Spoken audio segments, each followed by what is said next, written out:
the Las Vegas Strip, the English county of Buckinghamshire, a field of cattle, and an ex-NBA star all have in common? The answer: the Pinball World Championship.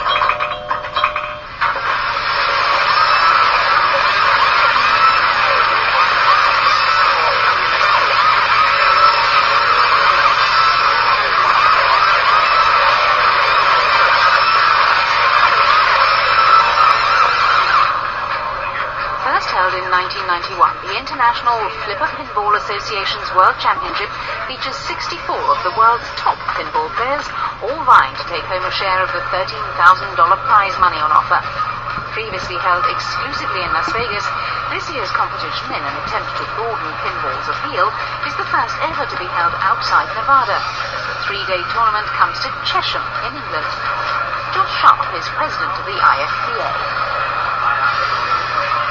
Part of our goal in terms of bringing the sport international was to hold it both in the U.S.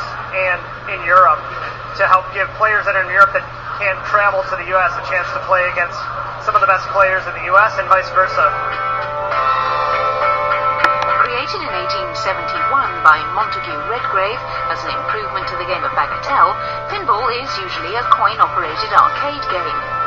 To score points, a player must attempt to manipulate one or more metal balls by using a series of flippers to score as many points as possible.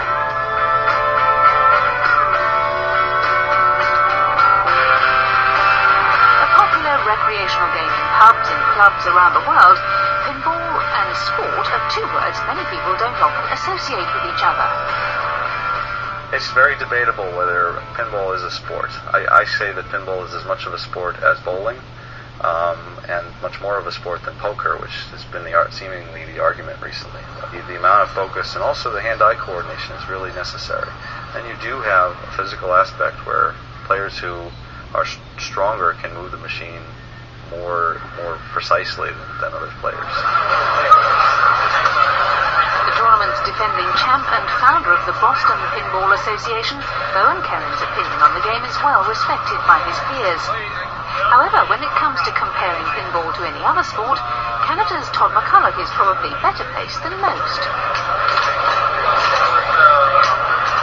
A member of Team Canada at the 2000 Sydney Olympics, McCulloch played in 2 NBA finals for the Philadelphia 76ers in 2001 and the New Jersey Nets in 2002, earning $34 million over a 6-year career. Since retiring in 2003, the 33-year-old has amassed a collection of over 60 machines, and while his new pursuit has many detractors, McCulloch is reveling in his new surroundings. It's kind of cool to be in a little bit different environment, a little bit less pressure. Obviously, the money's not quite the same. I think $360 is the most I've won in one particular event. I won $52 Canadian at my last event in Canada. Not really about the money, it's just about the love and the passion.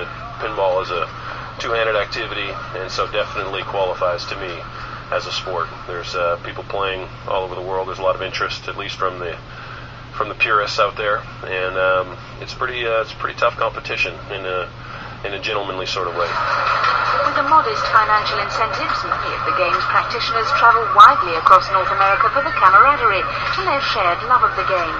But whatever the motivation, these pinball wizards keep on coming. I think that the appeal of pinball is that it's a mechanical, physical game. And one thing that players learn as they get better is that you have as much control of the ball by pushing the machine as you have by pushing the buttons.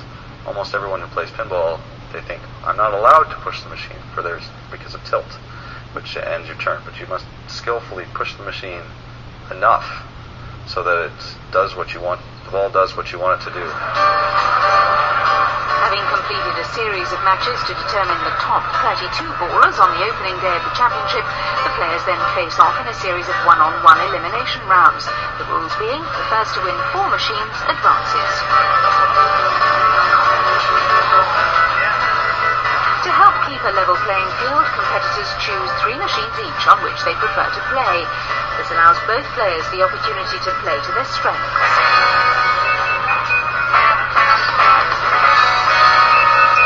Due to the high caliber of pinball on show, last year's runner-up and world number one, Jörgen Engelbrektsson of Sweden, misses his flight home to become the first man into the final. It feels good. Last year I lost against Bowen, and I think he's going to be the other finalist. So I want to get some revenge on him, and I hope I can beat him this time. That's my goal for the tournament, to win. So I'm not excited yet. I'll save that for later. Having defeated Andrei Masenkov in his semi, Bowen joins Jörgen in the final, in a repeat of last year's matchup. After taking an early 2-0 lead, Bowen extends it further as he shows some subtle wrist work on Faro, playing his first ball for half an hour to rack up the points.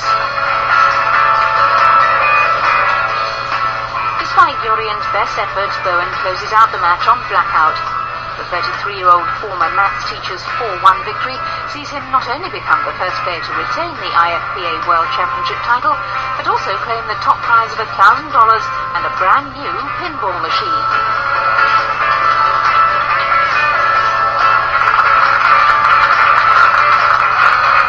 This tournament, I definitely did not expect to win this tournament.